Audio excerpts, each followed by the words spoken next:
Olá, Brasil! Hoje, mais um episódio do podcast do Não Conto Calorias, para você, nessa segundona, poder ouvir ao invés de começar uma dieta. O assunto de hoje é muito relevante. Muita gente não entende bem, tem muita gente que não sabe que isso existe, tem muita gente que sabe, mas quer saber mais. Eu convidei uma pessoa muito especial, especialíssima e especializada. Só que antes de apresentar ela, eu vou ler um trecho do livro Transtornos Alimentares e Nutrição para já dar uma pista sobre o que a gente vai falar. O corpo é local de manifestação do sujeito e de seu psiquismo, de modo que toda vivência psíquica também é corporal. Por meio do corpo, vivemos nosso cotidiano e processamos sensações, percepções, emoções, formas de se movimentar, expressar e comunicar. O corpo é singular e individual. Assim, viver pressupõe apropriar-se de uma condição carnal que possibilite um compartilhamento social, ou seja, o comportamento nos dá existência e, simultaneamente, ocorre de acordo com o contexto no qual o sujeito se apresenta. Esse primeiro parágrafo do capítulo sobre imagem corporal desse livro, super denso, ótimo, acho que expressa muito bem, deu essa pista. Hoje a gente vai falar sobre imagem corporal. E para isso, eu convidei a Bianca, que é a Bianca Turmi, que vamos respirar porque é grande, fisioterapeuta com pós-doutorado pela Faculdade de Medicina da USP, do Instituto de Psiquiatria, criadora do método Bianca Turmi, fisioterapia para avaliação e tratamento da distorção de imagem corporal nos transtornos alimentares. Desenvolve pesquisas sobre a distorção de imagem corporal nos transtornos alimentares. Ela é voluntária nos ambulatórios dos transtornos do Ambulim, ECAL e PROTAD, do Instituto de Psiquiatria lá do HC, é líder do grupo de pesquisa Percepção Corporal e Movimento do CNPq e é aprimorada em transtornos alimentares pelo Ambulim. E a aula dela no Ambulim é sensacional, então se tiver nutricionista ouvindo que for fazer, se preparem que é muito bom. Bianca, muito obrigada por estar aqui. Obrigada eu, né? Tão gostoso ser apresentada assim com tanto carinho, né? E empolgação. É um prazer estar aqui, né? Super prazer. Estou super feliz de participar desse podcast, né? É um assunto que eu amo, que eu adoro dividir e com certeza vai ser um bate-papo bem legal. Vai, tenho certeza que vai acrescentar muito. Bianca, me conta uma coisa, como que você começou a estudar isso? Porque a maioria das pessoas, quando a gente fala com fisioterapeuta, as pessoas já veem imagem e reabilitação, né? A gente sabe que tem fisioterapeuta. Hoje em dia, talvez as pessoas até saibam mais com essa coisa do coronavírus, que tem fisioterapeuta no CTI, etc., que também é uma reabilitação, se eu pensar, né? Mas as pessoas pensam bem naquela coisa da fisioterapia chata de ficar dobrando o joelho quando quebra e etc. Como que você foi parar nisso? Porque é muito diferente. Sim, é exatamente isso, né? As pessoas já têm um conceito da fisioterapia tradicional, que é a reabilitação, né? Torci um tornozelo, meu tornozelo está inchado, eu tenho dor, eu não consigo, né, fazer uma marcha boa, porque eu fico mancando por causa da dor. Então, a fisioterapia está aí para reabilitar o movimento, diminuir dor, né? E fazer toda essa reorganização dos tecidos que foram machucados, né? Então, esse conceito é bem claro para as pessoas. E aí, quando você fala assim, que tem uma fisioterapia que trata uma percepção distorcida do corpo, as pessoas falam, o quê? Como assim? Né? Como é que alguém pode tratar uma sensação? E aí, como é que eu cheguei nisso? Né? Na verdade, quando a gente está dentro desse contexto de uma universidade, eu dei aula em universidade durante muitos anos, né? Então, existe uma demanda muito grande para a gente para a gente fazer pesquisas e para a gente ter mais titulações. Então, a gente precisa de titulação dentro desse contexto, né? E aí, a cada nova pesquisa que você faz, você precisa de assuntos novos, né? Então, você vai caçando, e as coisas, eu acredito que existe um caminho que você trilha, que é seu, que você precisa trilhar, e as coincidências vão acontecendo, né? Então, você cai com uma orientadora que quer fazer alguma pesquisa com o corpo, que quer buscar coisas novas, aí você vai lendo, aí tem uma demanda. E aí, o que aconteceu? Tinha um professor, né, lá na universidade que já trabalhava há muitos anos no Hospital das Clínicas com pacientes com transtorno alimentar. E começou a ter uma demanda de alguém que pudesse ajudar no sofrimento com essa queixa de que o corpo é muito grande, desproporcionalmente grande, e que as pessoas não estavam conseguindo dar um suporte, nem o médico, nem o psiquiatra, nem o psicólogo, nem o nutricionista. Faltava atingir mais um nível de ajuda. Uhum. E aí esse professor sabia desse nosso trabalho ali sobre corpo, ele falou, meu, vocês trabalham corpo, a gente precisa de alguma coisa para o corpo, vocês não querem oferecer um trabalho corporal? Então a gente foi convidado para uma reunião, foi discutida a demanda e a gente começou a estudar o tema, que para mim era 100% novo, porque isso na grade curricular da fisioterapia não existe, Sim. né? Mas existe uma parte da fisioterapia que faz a reabilitação sensorial das pessoas que perdem sensibilidade, né, ou têm excesso de dor. Então, a gente conhece as vias que se comunicam com o cérebro em relação a reconhecer corpo, né? As pessoas que têm um derrame, né, que é o AVC, né? Elas têm algumas sequelas onde a pessoa não reconhece um lado do corpo. Então, a pessoa reconhece o lado direito, não reconhece o lado esquerdo. Ele é apagado no cérebro, né, por conta da lesão no cérebro.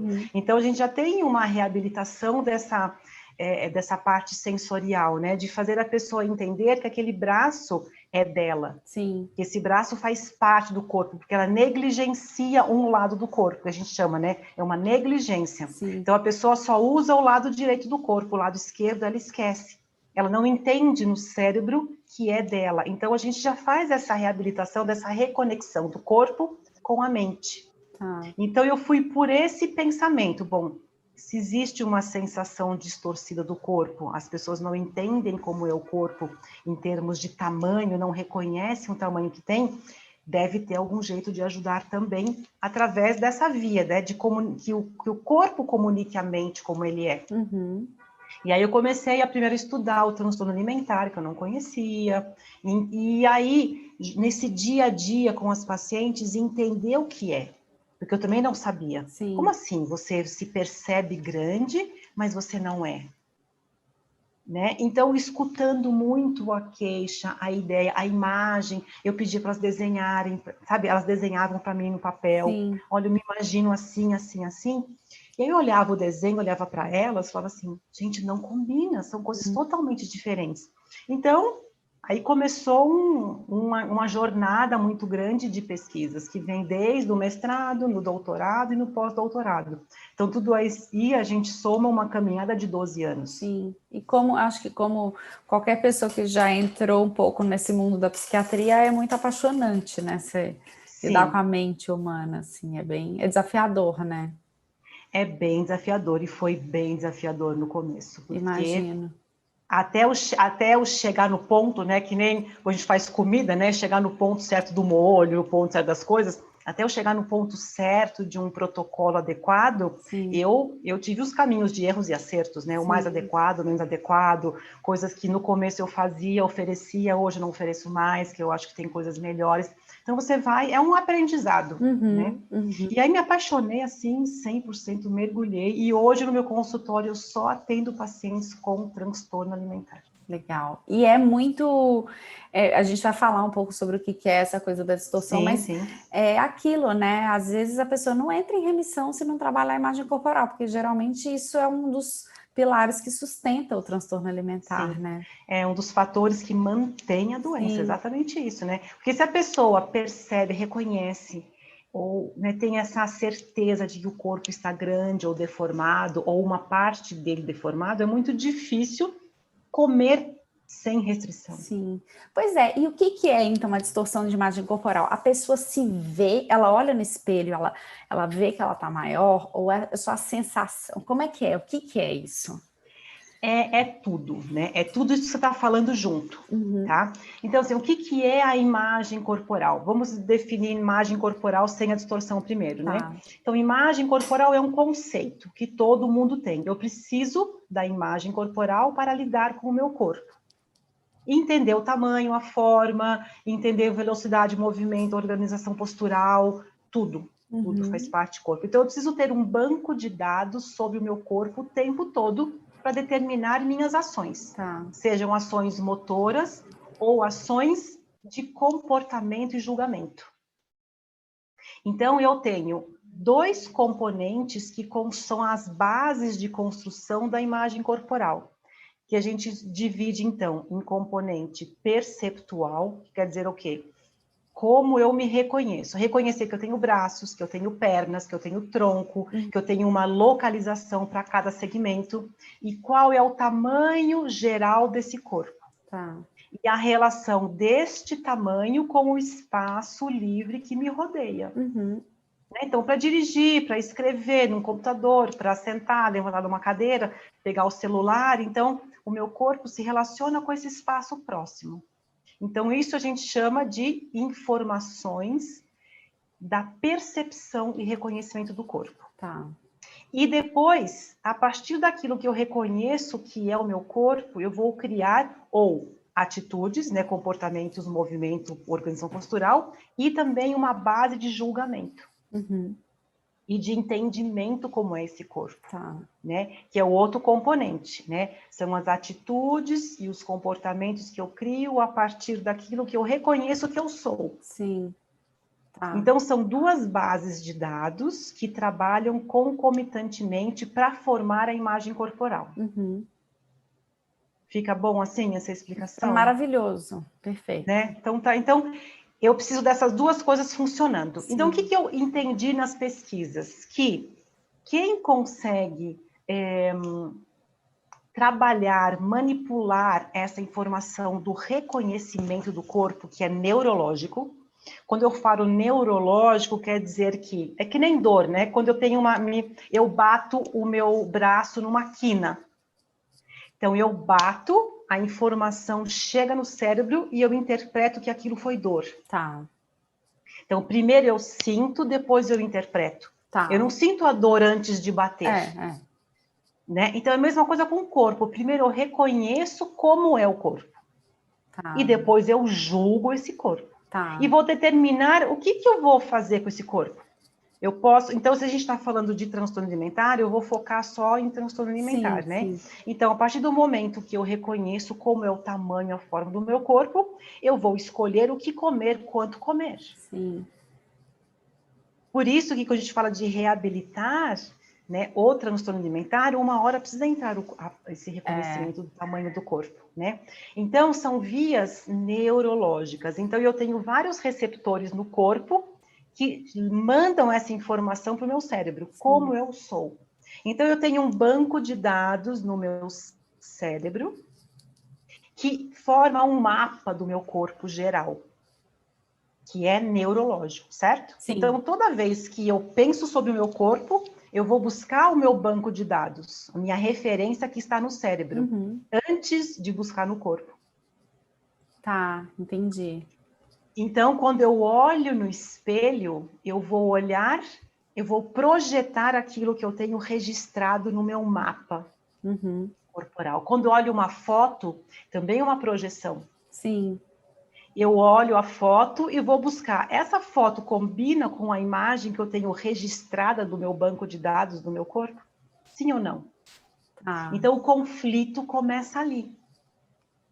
Bem Então, eu curioso. reconheço o meu corpo pelas informações que vêm do corpo e as experiências que eu tive através do corpo. E aí, Por exemplo... e essas experiências podem ser, sei lá, passar a infância e adolescência inteira sendo chamada de gorda, por exemplo, sem ser. Sim, exatamente. Então, o que é esse ajuste? Vamos um exemplo fácil. A gente é criança, você começa a andar, aí você vai passar por um espaço estreito, bate. Aí o corpo fala, olha, vamos ajustar. Tá. Você precisa fazer um ajuste no corpo, você precisa baixar a cabeça, senão você bate. Então, a criança vai aprendendo pela experiência do corpo. Sim. Então, ela vai criando essas dimensões e registros pela experiência do corpo. Tá. Tá? E a mesma coisa com esse reconhecimento do tamanho. Se a criança sofre bullying, comentários de corpo, comparação de corpo, ela vai criar um banco de dados de referência de tamanho do corpo, a partir do que ela vivencia e do que ela escuta. Um exemplo que eu gosto de dar muito, as crianças que têm o estirão muito rápido, elas formam um corpo de mulher antes de outras. É. Então, a forma do corpo, porque até uma certa idade o corpo do menino e da menina são muito parecidos. É. E quando começa a crescer, então quem cresce mais rápido também vai desenvolver um corpo diferente, com Sim. formas.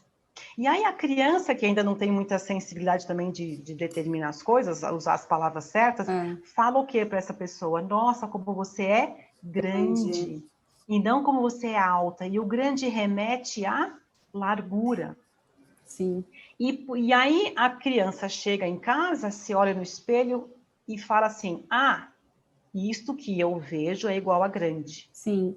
Então ela já começa a criar uma representação distorcida de tamanho.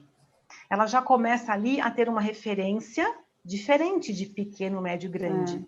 E fora que as referências externas geralmente são pequenas, as tidas como bonitas são pequenas, né? Sim, sim. E aquela questão na escola, né? Os maiores ficam no fundo. Eu sempre fiquei na frente. Os menores ficam na frente, então parece que é um lugar privilegiado. É verdade. Né? Então, você que é grande vai para o fundo. Aí fala, mas por quê? Então, assim, eu ganho o lugar do fundo porque eu sou grande. Logo, ser grande não é positivo, é uma coisa ruim. Né? O último da fila. O último da fila, nas apresentações de balé, quem fica no fundo são as maiores, quem fica... Então, tem tudo isso, né? Às vezes, você vai formar o time. As pessoas começam a escolher os times em quem é mais ágil, quem é mais alto, às vezes não é tão ágil, então fica sempre por último. Então, esse ficar por último, então você vai somando informações. Primeiro eu entendi que o que eu tenho é grande.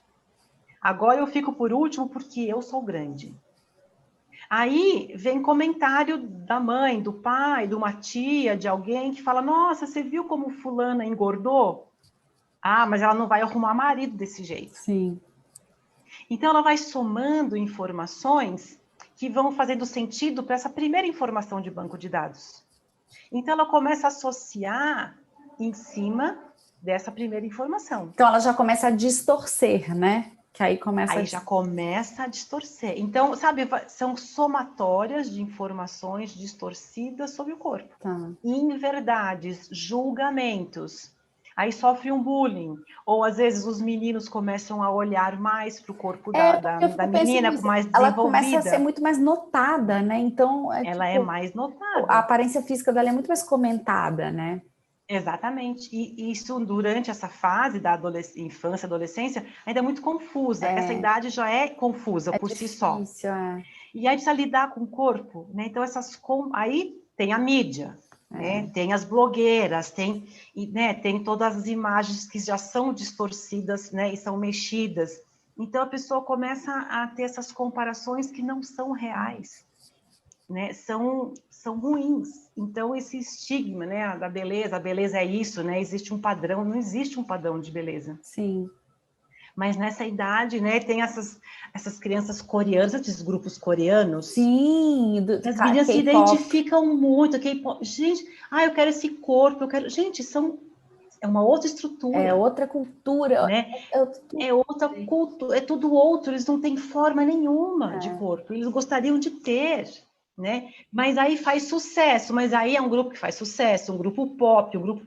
E aí, se a pessoa já tem um banco de dados mais negativo sobre o corpo, ela vai associar que aquilo é um ideal de corpo, que está associado a sucesso. Então, eles não ligam o sucesso ao sucesso da música, das coreografias. Não, elas vão focar aonde? No corpo. Sim. Porque já tem uma informação desorganizada sobre o corpo. E aí, Bianca, a distorção aparece quando, assim? Porque o que eu vejo, né? Eu estava até conversando com você antes de começar a gravar. Eu vejo muitas pacientes, hoje mesmo uma menina escreveu falando assim, eu vivo perguntando para as minhas amigas, fulana, eu sou gorda igual a fulana, eu sou gorda igual, né? Ficar apontando as pessoas, mostrando. E eu entendo que talvez isso não seja uma distorção, é um incômodo, ou sei lá, não sei se é uma ausência de reconhecimento, eu realmente não sei, assim.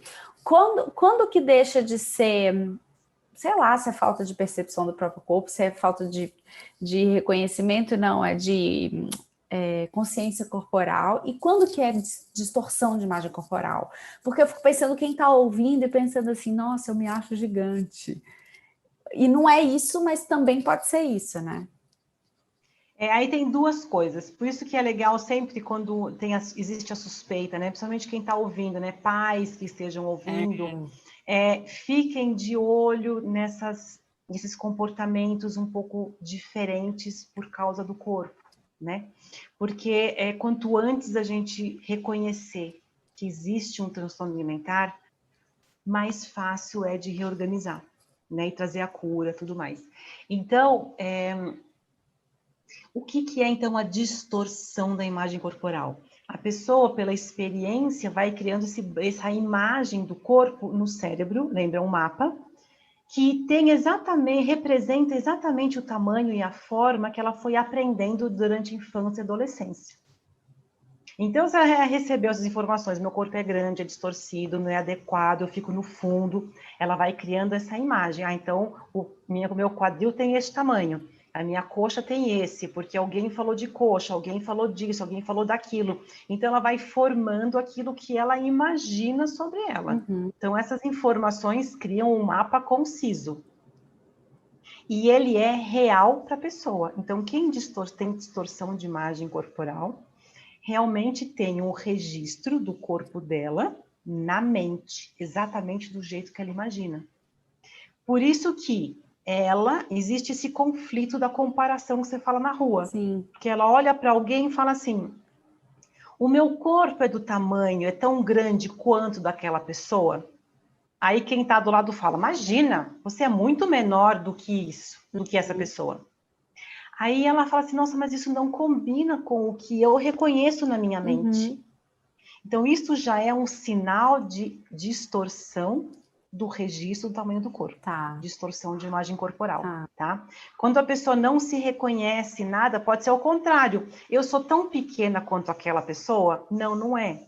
Ou talvez é. Uhum. Porque aí o outro fala assim, não, o seu corpo parece com aquela pessoa que é menor. Aí a pessoa fala, não, porque quando ela vai buscar no banco de dados do cérebro, não combina. Tá. A imagem não combina com o que ela vê. Então, esse é um sinal muito clássico já da distorção da imagem corporal instalada já para um lugar mais patológico. Tá.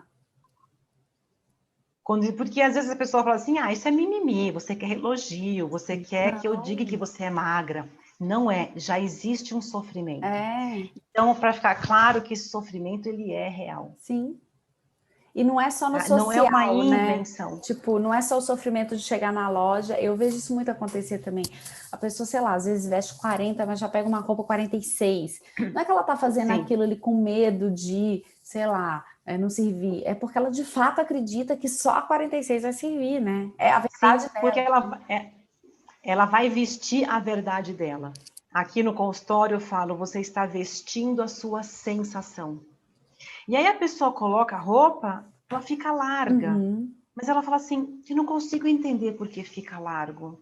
Porque é tão verdadeira a informação que vem da mente, que vem do cérebro, que ela fica sem entender de verdade. E o outro que está do lado fala assim, você não está vendo que está sobrando?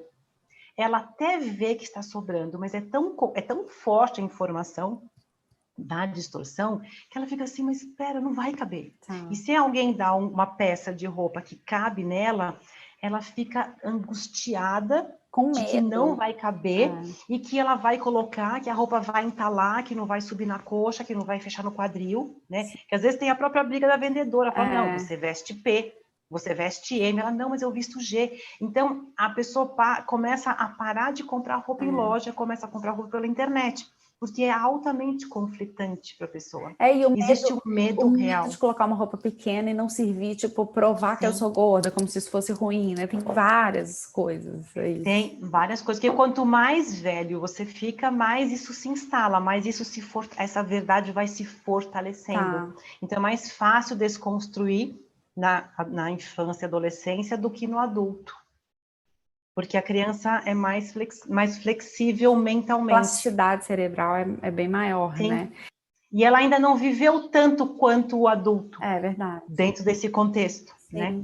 Mas aí, Bianca, duas dúvidas, o que as pessoas com certeza têm. Se a distorção, ela só acontece em quem tem transtorno alimentar, e que ela, bem, uma coisa que não é uma dúvida, mas é isso, né, que eu entendi, que eu quero que as pessoas entendam.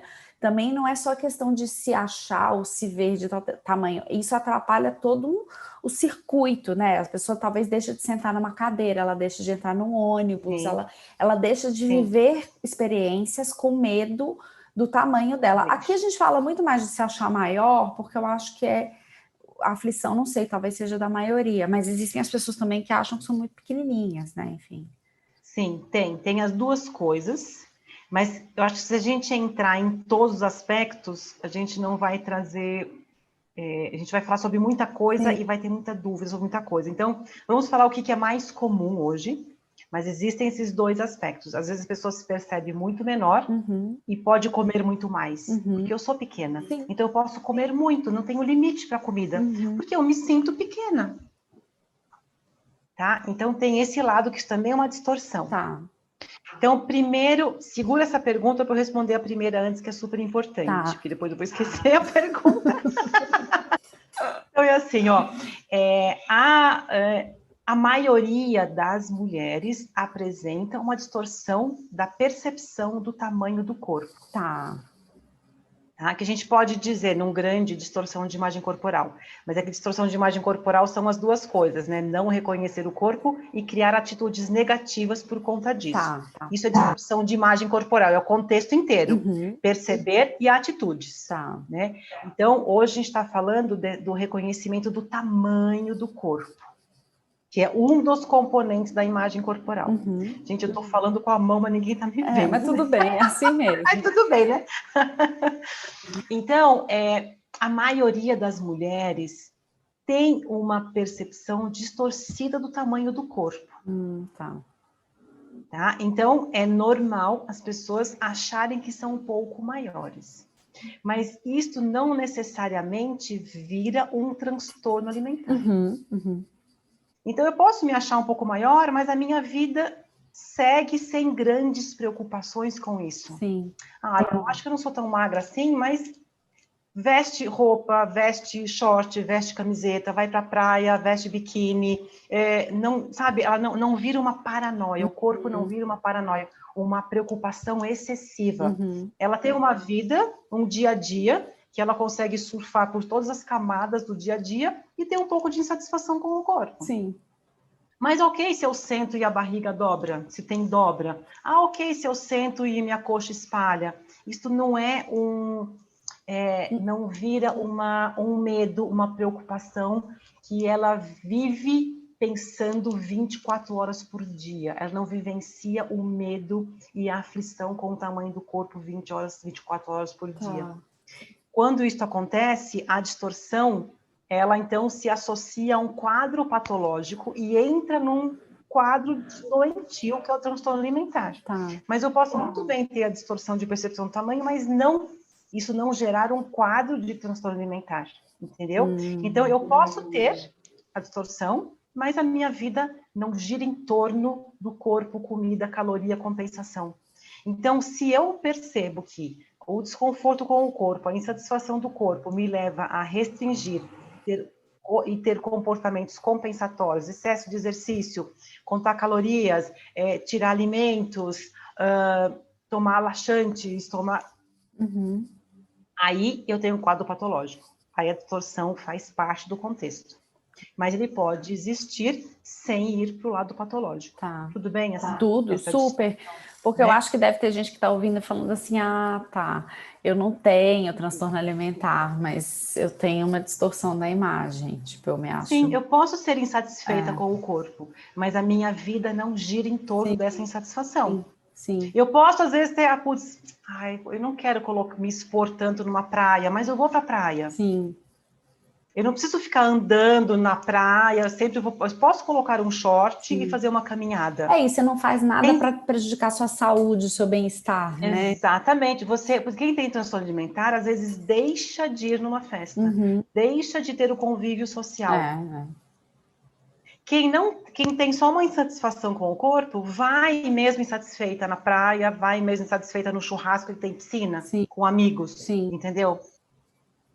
Pode se preservar um pouco, mas não deixa de viver.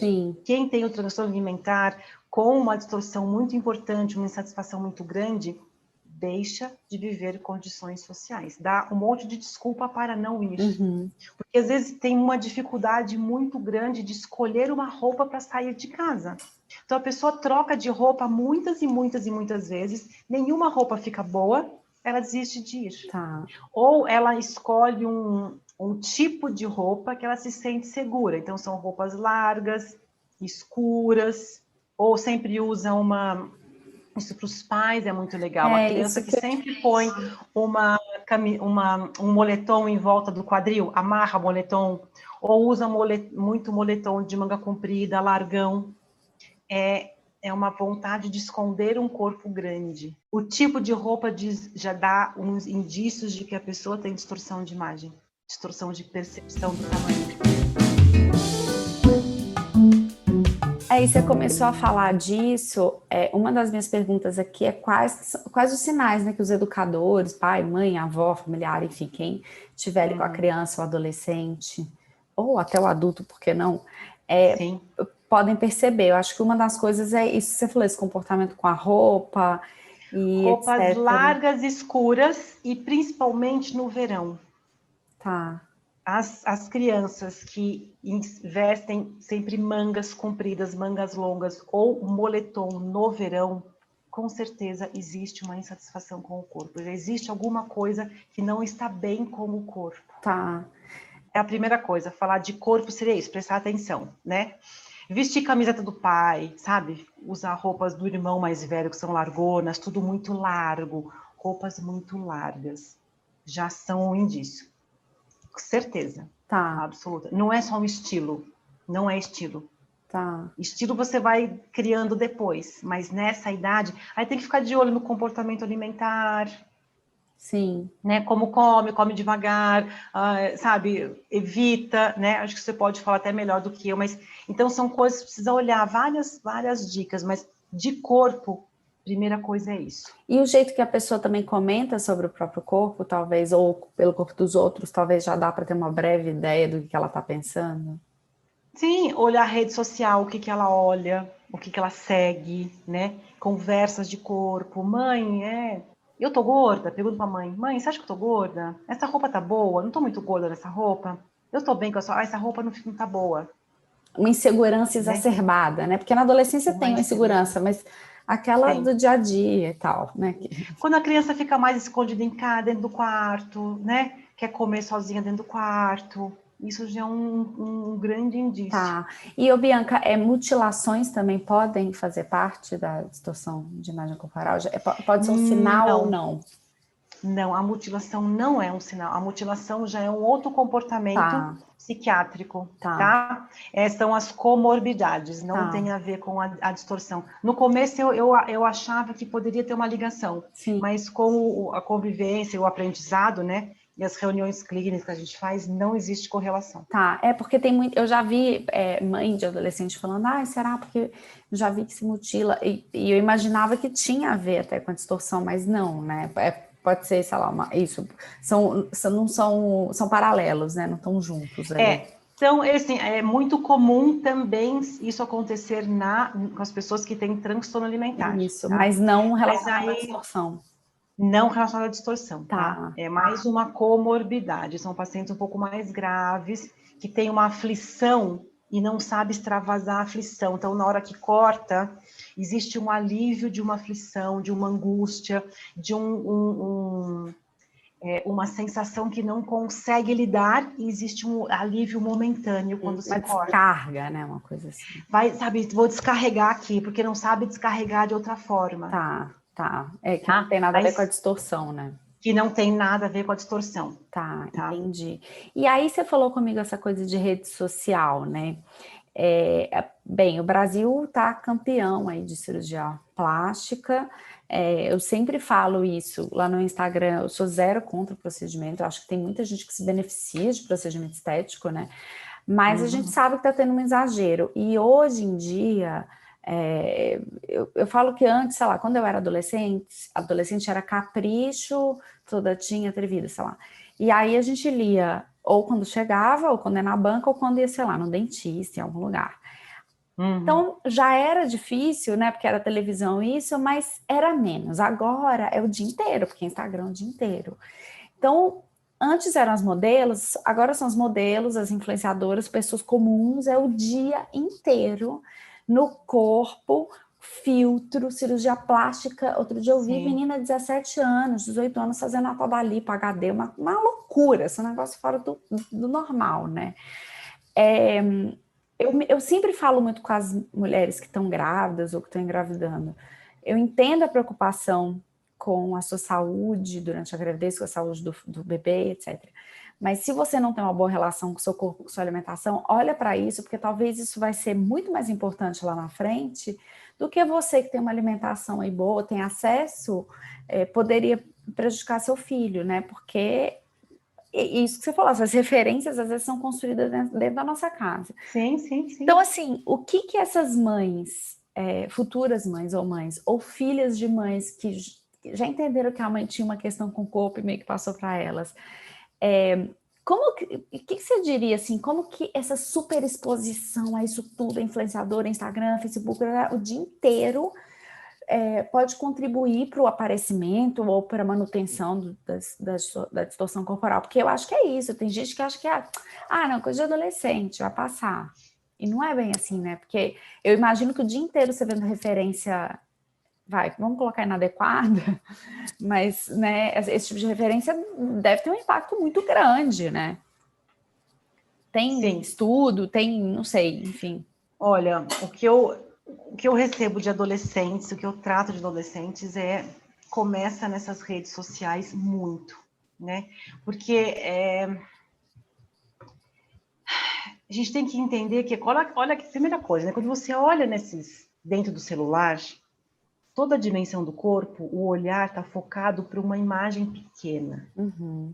Concorda? Sim. Né? Então, você criar uma comparação proporcional para a criança é muito difícil.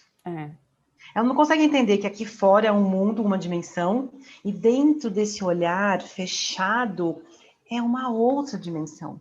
Então, ela começa a fazer comparações de proporcionalidades que já não são reais. Mas na cabeça dela, que ainda dá informação, que tem muita coisa ainda para aprender, parece que são equivalentes. O meu tamanho é equivalente ao tamanho de tela. Não. E aí entende que o meu não é igual a lá, porque eu conheço, eu converso muito com as crianças assim, ela fala assim, mas o meu tamanho é X e o da foto é outro. Então eu falei, mas como é que você mediu essas igualdades?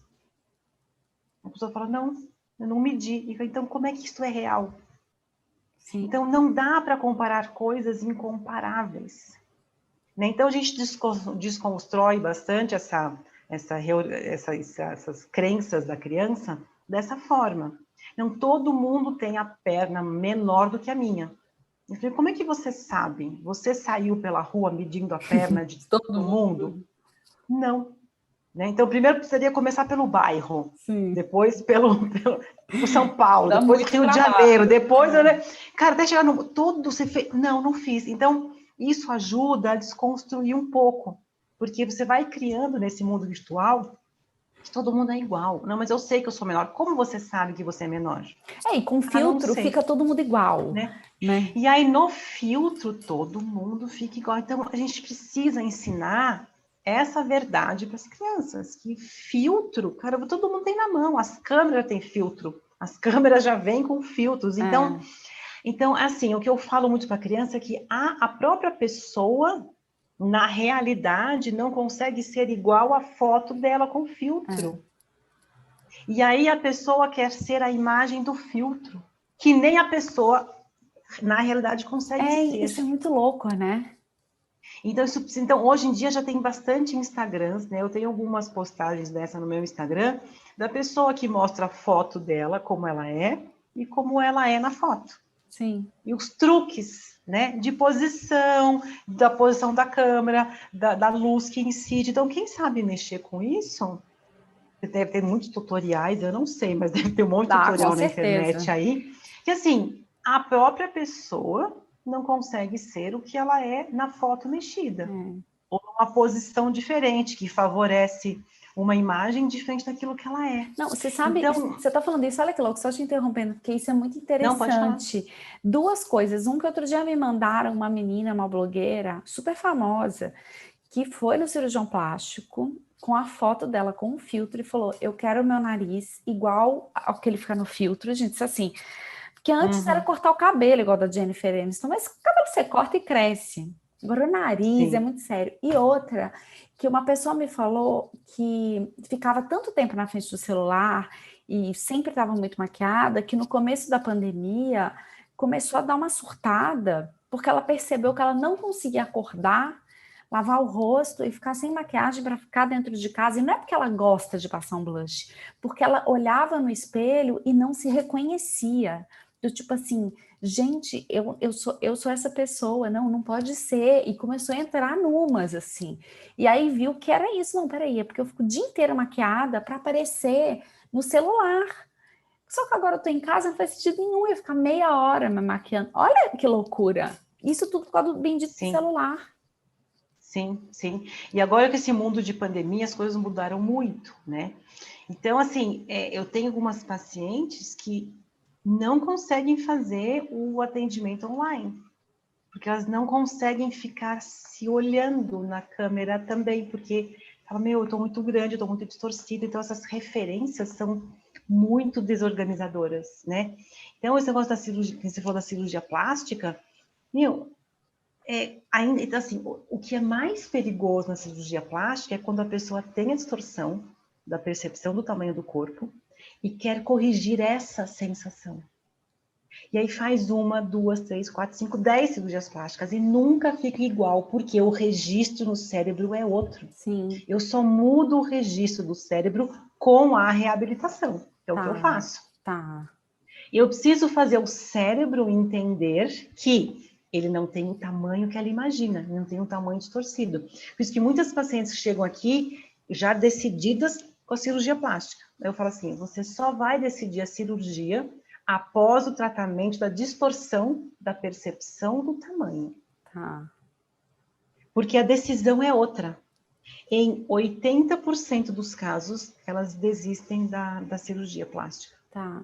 Ô, Bianca, porque elas reconhecem que está tudo bem. Eu mudei, já estou 100% aqui o roteiro, mas porque você me falou uma coisa que é isso, assim, daí a pessoa vai... Porque assim, olha só que louco, a pessoa quer operar para ficar de um jeito que só ela sabe que jeito que é.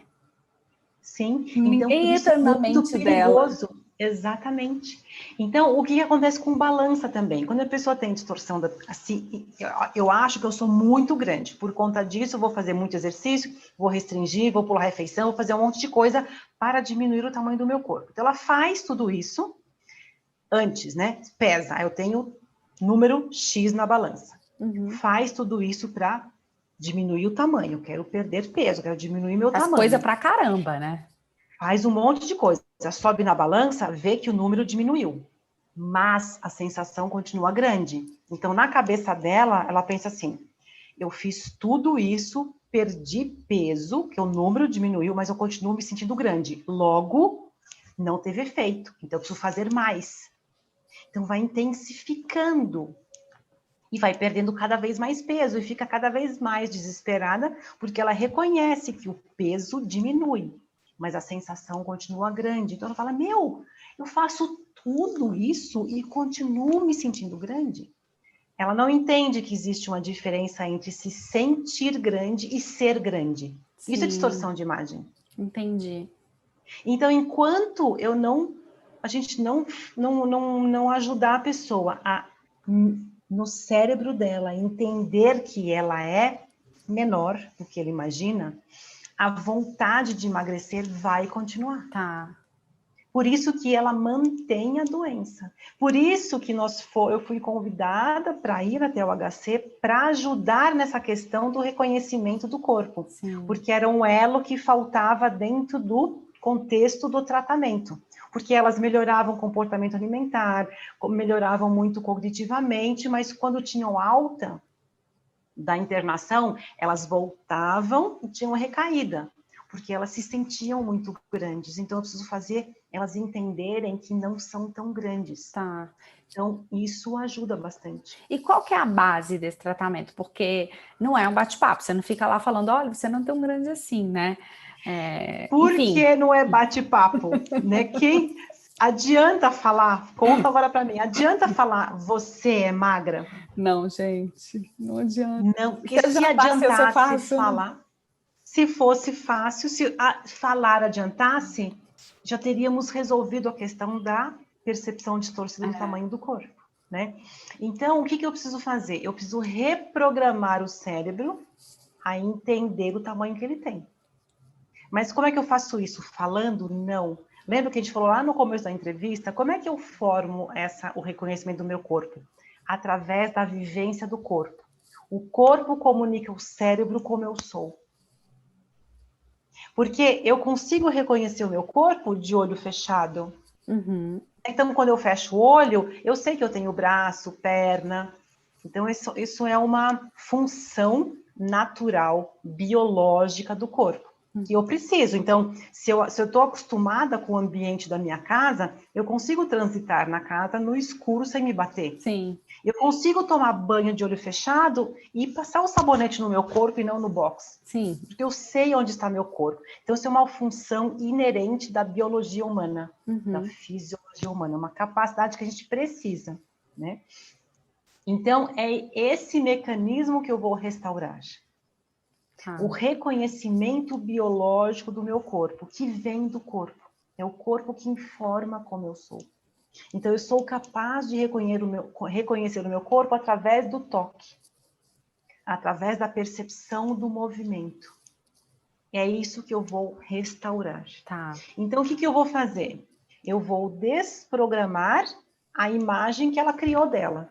Lembra, eu tenho um banco de dados, um mapa do meu corpo ou um print do meu corpo no cérebro. A minha referência de corpo sempre vai estar baseado nesse print. Sim. É de um jeito. Então, o que eu preciso fazer primeiro? Desprogramar o que ela programou. Tirar isso. Dá um reset. E aí, exatamente, um reset. E aí eu vou refazer essa comunicação entre corpo e mente. De uma forma organizada, não de qualquer jeito. Sim.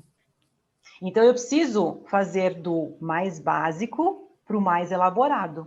Então, o próprio cérebro cria esse reconhecimento do meu corpo de uma forma mais básica, desde criança, para uma mais complexa. Então, eu preciso refazer todo esse caminho. Então, através do conhecimento que a gente tem do corpo e das vias e da comunicação do córtex, eu sei qual é o estímulo que eu preciso dar para atingir o objetivo básico. Entendi. Essa reconexão. Depois, que estímulo, que atividades, que informações eu forneço, tanto perceptuais como na conversa, que vão, de novo, nomear tamanhos, nomear formas. Isto é pequeno, isto é médio, isto é grande. O seu corpo é proporcional, o seu corpo tem essa organização. A cabeça está aqui, o braço está aqui, a perna está aqui. Como é que elas se intercomunicam, interligam? É outro tipo de informação, outro tipo de estímulo. Tá. Né? E depois eu preciso fazer o corpo, de novo, a se integrar, o corpo com o espaço Ao ao redor. redor. Sentar em cadeira, passar nos espaços, que tem gente que não sai do carro quando ele está estacionado do lado de um outro carro. Tem gente que não passa atrás de cadeira que está próxima da parede, ou não senta em cadeira, tem medo de passar em catraca. Tá? Então, eu tenho pacientes que não passam entre dois carros estacionados. Né? Então, procura vaga que tenha um espaço amplo para abrir a porta inteira. É muito Porque senão impressionante. não consegue sair do carro. E as pessoas falam, ah, que frescura. Não é frescura. Distorção da percepção corporal não é frescura. É uma verdade vivenciada pela pessoa. Mas ninguém enxerga. Sim. Então, é muito difícil do outro entender. Então, é um conflito muito grande. Então, terminando para falar da avaliação, então eu vou reprogramar essa conversa natural do corpo, mas dentro do contexto real da pessoa. Então, ela começa a entender que o corpo não é tão grande como ela imagina. Então, a gente vai fazendo uma desconstrução e uma reconstrução, para chegar num nível que uma paciente chegou hoje para mim e falou: nossa, agora eu entendo que o meu corpo não é tão grande, então eu não preciso mais emagrecer. Que Porque depois que a gente renova isso, a gente ajuda a modificar o comportamento. Sim. Porque se eu entendo que eu não sou tão grande, eu tenho mais liberdade de comer. Sim. Porque a pessoa pensa assim, ó, se eu como uma colher de arroz e meu corpo já me sinto tão grande, se eu comer 2 colheres de arroz, Ferrou. meu corpo vai explodir. Porque o corpo, nessa representação, quando tem a distorção da imagem corporal, é um corpo que não tem limite. É um corpo que as formas extravasam. O tempo todo o corpo é muito flexível. Sabe uma geleca? É isso que eu imaginei, uma geleca. Uma geleca mole que reverbera. E ela pode crescer de tamanho infinitamente, porque na visão, a distorção da imagem corporal dificulta a pessoa a entender que existe um fim daquele corpo, que é o limite da pele. Sim. Né? Ela acha que tem o extravasamento, é uma imagem nublada. Os pacientes falam muito isso para mim: nossa, aqui parece que é uma nuvem, é indefinido. É como se você fosse fazer um desenho e não tivesse a linha, né? Tipo, não tivesse a silhueta. Exatamente, não existe a silhueta, é um corpo sem silhueta. Então, ele pode extravasar infinitamente e instantaneamente quando eu como. Comi, engordei. Sim. Comi, a comida vai para a barriga, a comida vai para o quadril, instantaneamente. E eu imagino que todas essas sensações que a gente sente que são normais quando, por exemplo, você come e a barriga cresce, porque, sei lá, você toma uma água, talvez a barriga, a pessoa já deve achar que a barriga ficou muito grande, né? Exatamente, exatamente. Ela não então vai lidar com ela, coisas habituais. Exatamente. Então a gente elas vão criando crenças disso que a gente chama de crenças disfuncionais. Sim. Crenças irreais, que de tanto pensar, elas viram verdades absolutas. Sim. Porque o estômago está localizado aonde? Dentro da cavidade abdominal. Então, quando eu como, o estômago incha. Ele vai ocupar um espaço maior dentro da cavidade abdominal. Então, parece que a barriga cresceu, mas não é a barriga que cresceu. É o estômago que dilatou por algumas horas, depois ele vai voltar ao normal. Então, murcha. Então, parece que é a barriga que fica grande, não é? É que ele está ocupando um espaço maior naquele momento dentro da cavidade abdominal, que nem a bexiga. Quando você está com vontade de fazer xixi, não parece que a barriga está enorme? Você fala: meu Deus, a barriga... Aí você vai e faz xixi, alivia. É porque os órgãos, né, dentro da região abdominal, tem muitos órgãos, muitas vísceras ali, que tem essa função de expandir, né? Expandir pelo volume, pela fisiologia, e depois retorna ao tamanho natural. Então, esse movimento de expandir e retornar precisa ter um espaço flexível, que é na barriga. Por isso que eu não tenho costelas na barriga. Porque senão não teria essa movimentação. E quando a pessoa engravida, a gente tiver costela, morre, né? Então, é um lugar que precisa, pela funcionalidade, ter expansão. Sim. Né? Então, quando eu trago a pessoa aqui para o consultório e consigo mostrar para ela, através de um teste, exatamente como ela é, colocar isso de uma forma concreta, ela tem muito alívio. Então, ela fala assim: nossa, você é a única pessoa que enxerga o que eu enxergo, que entende o que eu tenho. Porque eu saio do abstrato, que só ela vê, só ela sofre e ninguém compartilha, porque ninguém vê a distorção. Quase ninguém respeita. A imagem não respeita porque não é visível. Lembra, é um registro. Sim. E o registro meu é verdade. Eu sou bonita ou sou feia, é minha referência de bonito e feio. Sim. E a mesma coisa de corpo. Mas só quando a gente consegue projetar isso e mostrar para a pessoa que isso de fato existe, traz um alívio. Eu falo assim: gente, alguém entende que eu tenho isso. Está aqui. Então, eu mostro. E aí eu começo a mostrar que a sensação tem um tamanho e o corpo dela tem outro. Que são duas coisas distintas. Aí é que a gente começa o processo da reabilitação, trazer primeiro essa clareza. E aí eu vou provar para ela o tempo todo durante o tratamento que você tem um tamanho e a sensação tem outro. Então eu vou destrinchar isso com ela, né? Porque eu falo muito isso, que faz muito sentido para as pacientes, que a distorção da imagem corporal, ela é como uma segunda pele. Sabe aquela segunda pele que a gente usa no inverno? Sim. Então, ela toma conta do corpo e da mente. É o invólucro que comanda o cérebro da pessoa. E a pessoa se funde nesta segunda pele, que é a distorção. Então, a distorção pensa por ela, e a Aquilo é distorção a vida informa o dela, cérebro né? dela. Isto é ela. Então, no tratamento corporal, que vem através, né, desse trabalho da fisioterapia, eu vou destrinchando as duas coisas. E faço ela se conectar com o corpo.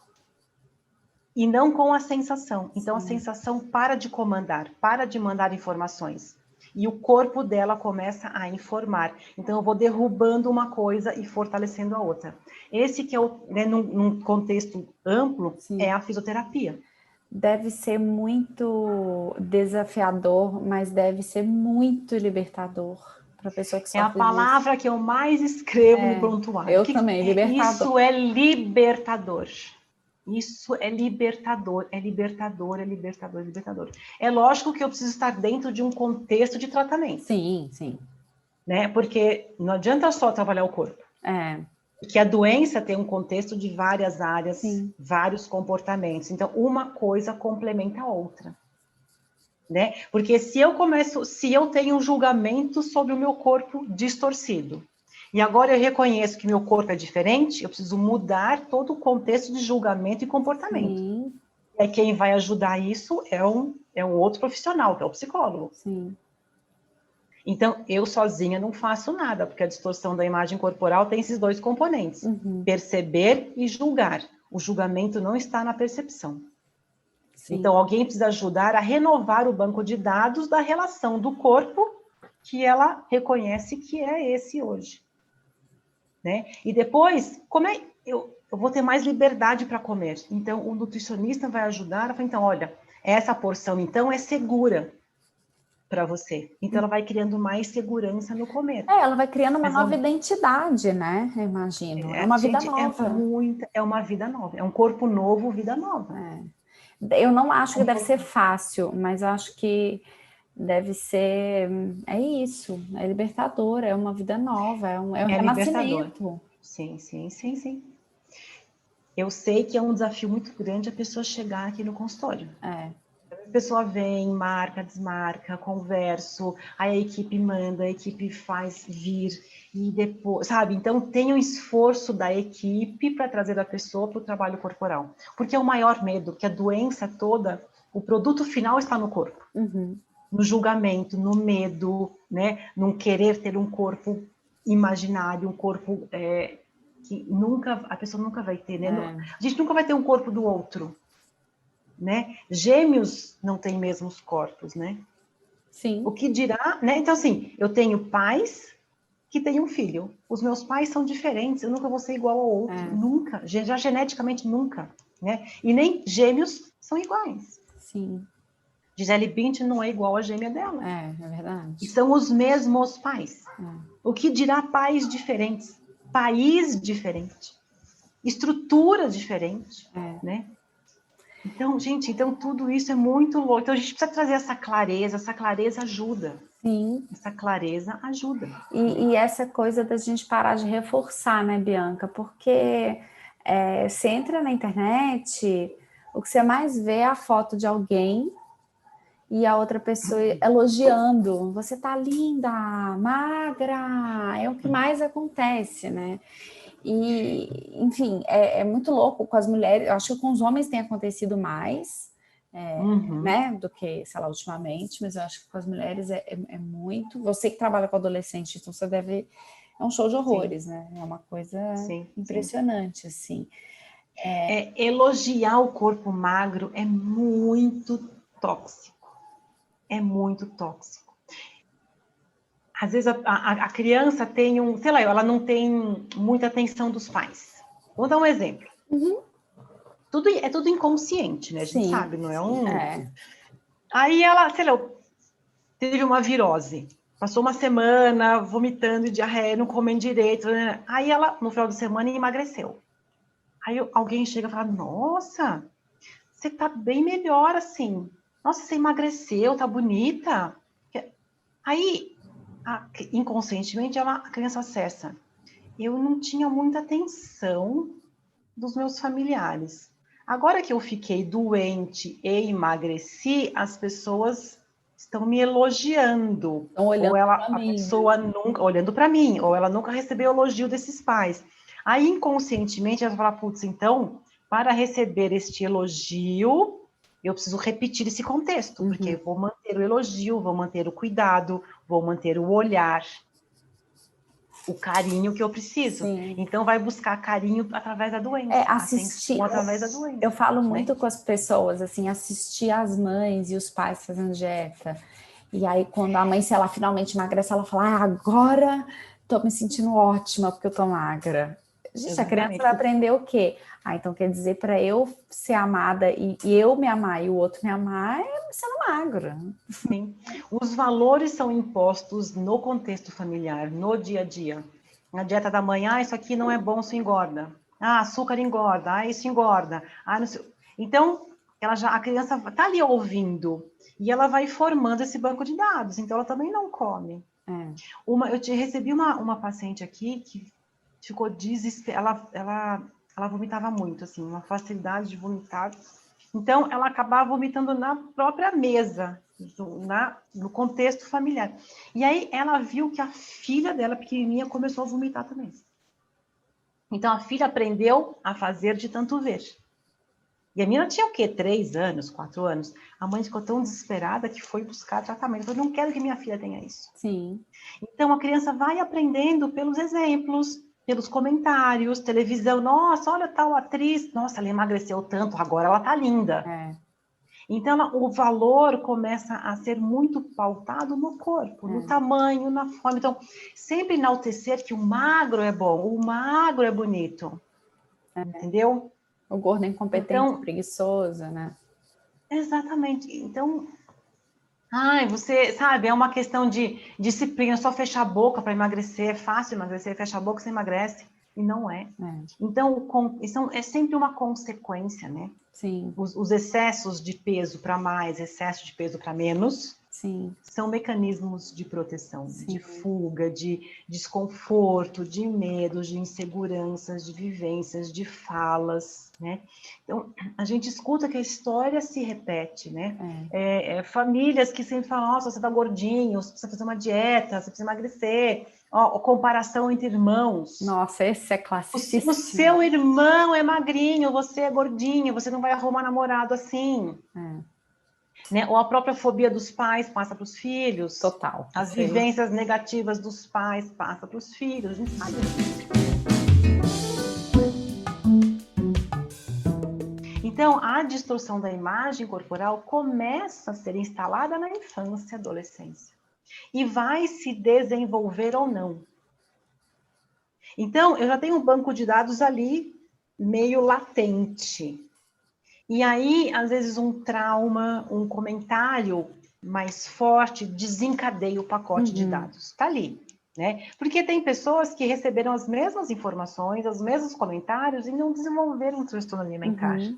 Então, depende é um contexto, né? O transtorno alimentar é um contexto, né? Tem um facilitador biológico, né? Que a pessoa já tem uma facilidade para desenvolver o transtorno alimentar. Então, são vários fatores, não é uma coisa que desencadeia, é uma somatória de muitas coisas. Né? Ai, gente, é muito bom conversar com quem gosta do... Você vai falando, vai vendo que você... É muito bom. Então... Ai, que bom, que bom. Deixa eu te fazer, então, uma última pergunta. Então, as pessoas que não desencadearam, de fato, o transtorno alimentar, né? ou até aquelas que já passaram, hoje olham para trás e falam, nossa, eu tive, mas de uma certa forma, né, remitiram sozinhas, enfim, outros tempos. A gente está chegando agora, verão, né? Eu acho que esse ano, talvez, espero que seja um pouco diferente. Na verdade, eu esperava que fosse igual, que a vacina já estivesse aí, mas não vai estar. E é um momento de muita exposição, né? Roupa curta, biquíni, enfim. E a gente sabe que tem um sofrimento muito grande. Tem gente que se prepara o ano inteiro para chegar no verão botar um biquíni para a praia. E apesar da gente ficar falando que a gente é muito mais do que o corpo, enfim, né? Que a nossa vida é muito mais porque a gente tem outros valores e etc, etc. A gente sabe que o sofrimento existe. Então, com distorção nem se fala, porque, enfim, faz parte da doença.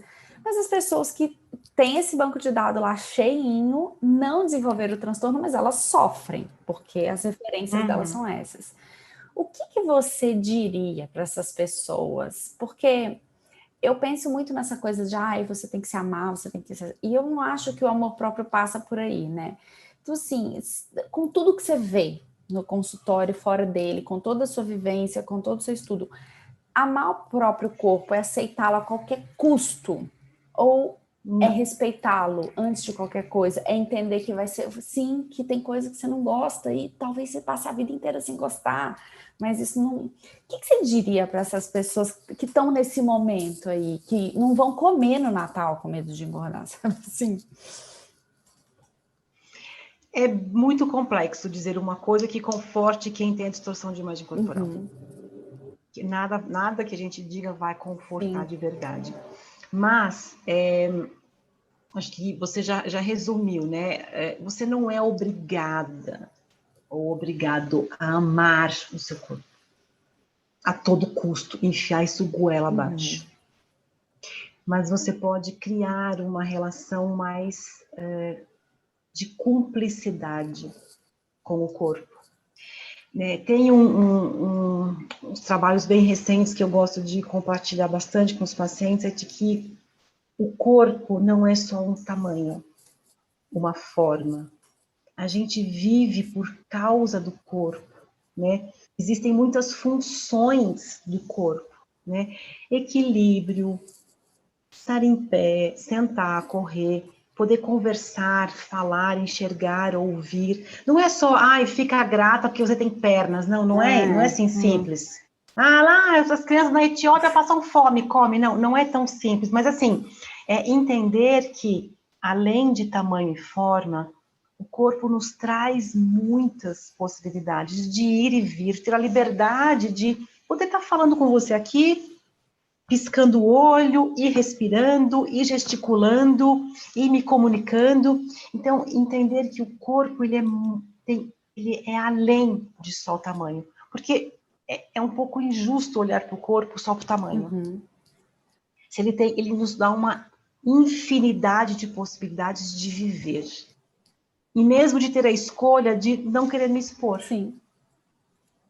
Mas você pode se expor com proteção.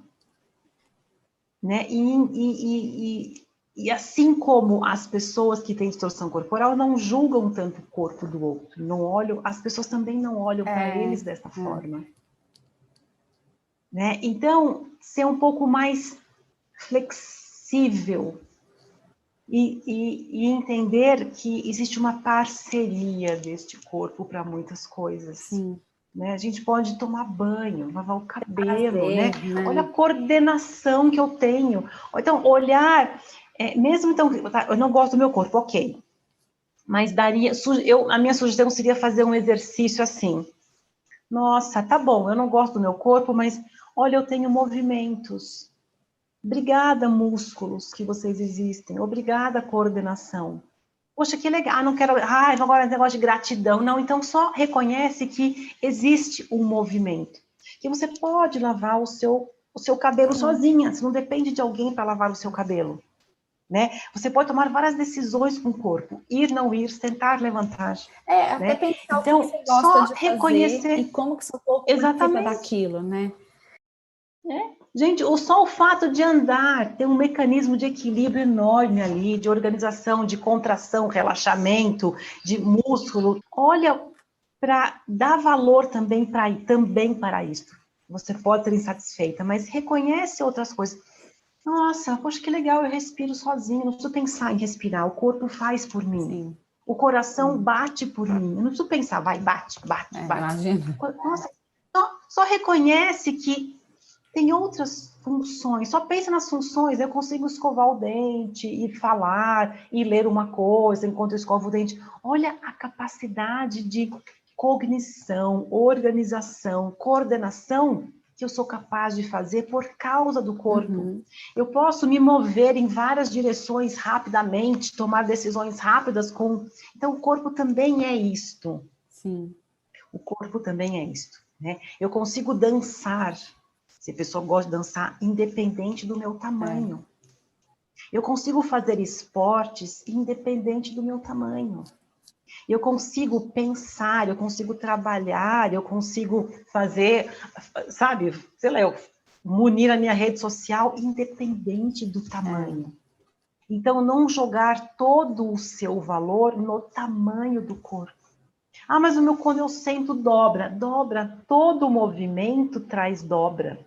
Se quem está ouvindo agora, olhar para suas mãos agora e flexionar os dedos, dobrar os dedos, você vai ver que para dobrar o dedo, eu preciso formar dobras, senão eu não tenho movimento. Sim.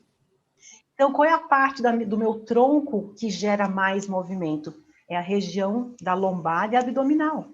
Porque ali eu tenho mais movimento, então eu preciso gerar dobras. Ah, mas o fulano tem menos dobras.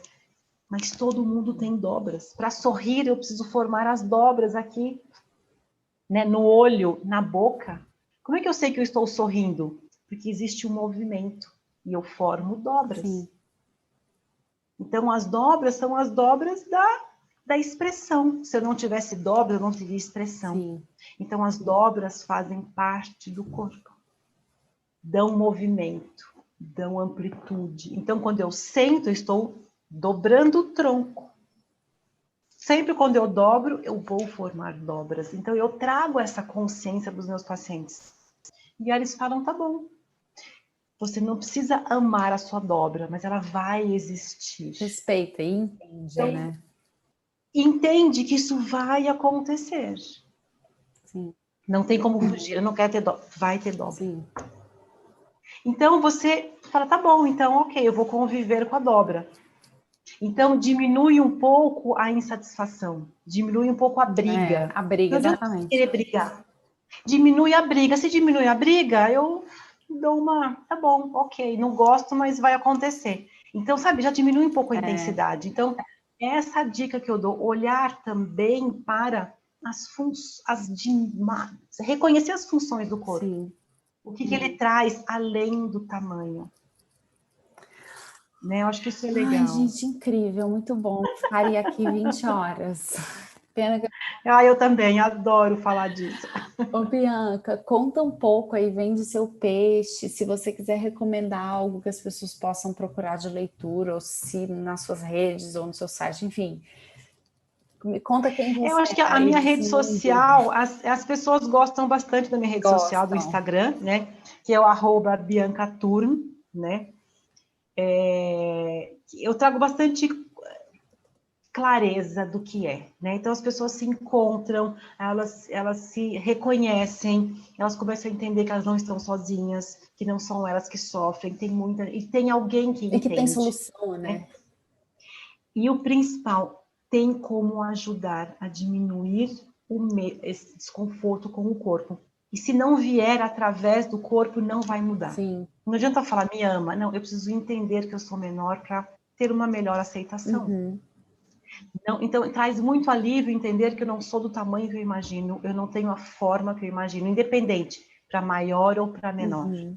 Tá? Tudo é forma, né?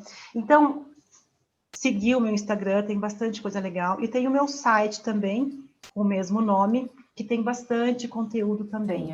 Né? Clareza, tem textos, tem blogs, então... E a pessoa vai entendendo que existe uma luz no fim do túnel. Eu tenho onde buscar ajuda. Né? Então, a ajuda pode ser online, as pessoas podem me procurar para um bate-papo de meia hora que eu não cobro, né? Então, eu vou fazer um convite aí. Ótimo. Para os ouvintes. Então, eu vou Esse mês, nós estamos dia 16, até o dia 30, quem quiser entrar em contato pelo Instagram ou pelo contato do e-mail, eu vou oferecer meia hora de conversa para tirar dúvidas. É só falar que assistiu o seu podcast. Ótimo. Que eu dou gratuitamente aí essa conversa de 30 minutos. Lógico, vai ter uma ordem, né? Uma ordem aí, né? Quem liga primeiro, a gente vai encaixando, né? Estou com os horários bastante comprometidos, né? Até o final do ano, mas a gente encaixa aí uma conversa, então quem quiser tirar algumas dúvidas, eu fico à disposição para um bate-papo, assim, Ótimo. no online. Ai, incrível. Tá, Bianca, só tenho que te agradecer, assim, eu sabia que esse bate-papo ia ser muito bom, foi melhor que encomenda, eu tenho certeza que as pessoas vão amar esse episódio, vai ajudar muita gente. Que bom. Eu espero que tenham muitas mães de meninas e meninos que escutem, principalmente, e eu espero que as pessoas que se reconheçam nesse sofrimento busquem ajuda, porque a gente que trabalha com isso sabe a diferença que faz, e a gente também entende que é difícil chegar no tratamento, mas depois que chega é tão bom. Mas assim, é o que as pessoas falam, é muito difícil chegar até aqui, né, no consultório, fazer o tratamento, mas traz tanto alívio que vale a pena, né? Mas a gente faz devagarzinho, não é invasivo. A pessoa fica de roupa, em nenhum momento eu faço medida, em nenhum momento eu toco o corpo, né? Então, a pessoa vem com a roupa do dia a dia para trabalhar a distorção de imagem corporal, porque ela não está no corpo, ela está na mente. Então, eu vou trabalhar a mente através do corpo. Sim. Mas é de uma forma muito sutil, é mais num sentido de percepção, numa linha de yoga, numa linha de meditação. Esse é o trabalho, né? Não existe exercício, não existe medida, não existe toque. A pessoa não vai ficar aqui de calcinha e sutiã ou de cueca. Sim.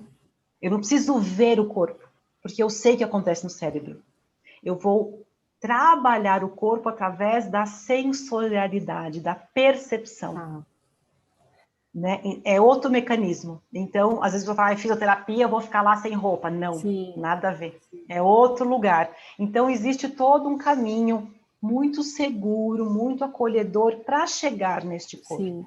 Né? Então, isso que eu ofereço essa conversa online primeiro, para a pessoa conversar, tirar dúvidas, e vem aos pouquinhos, porque a compensação da libertação é muito grande. Com certeza, vale a pena. É uma vida, é um renascimento, não tenho dúvida. Eu queria continuar conversando, vamos marcar outros, eu fico à disposição para marcar novos assuntos, a gente faz. Eu amei, muito obrigada de verdade, Bianca. Gente, sigam a Bianca, vou colocar na descrição aqui. Enfim, tô muito impressionada, foi muito bom. E é isso, espero vocês na próxima segunda para um próximo episódio. Espero que vocês tenham gostado. Parabéns, Marina, por tudo que você traz de conhecimento, que é muito importante. Conhecimento bom, de qualidade, com todo esse amor que você transmite na sua fala, que é muito gostosa, muito acolhedora. Com certeza, todos os seus ouvintes recebem esse seu carinho. Ai, tomara. Gente, eu agradeço a oportunidade. Obrigada, Bianca. Gente, então, até a próxima.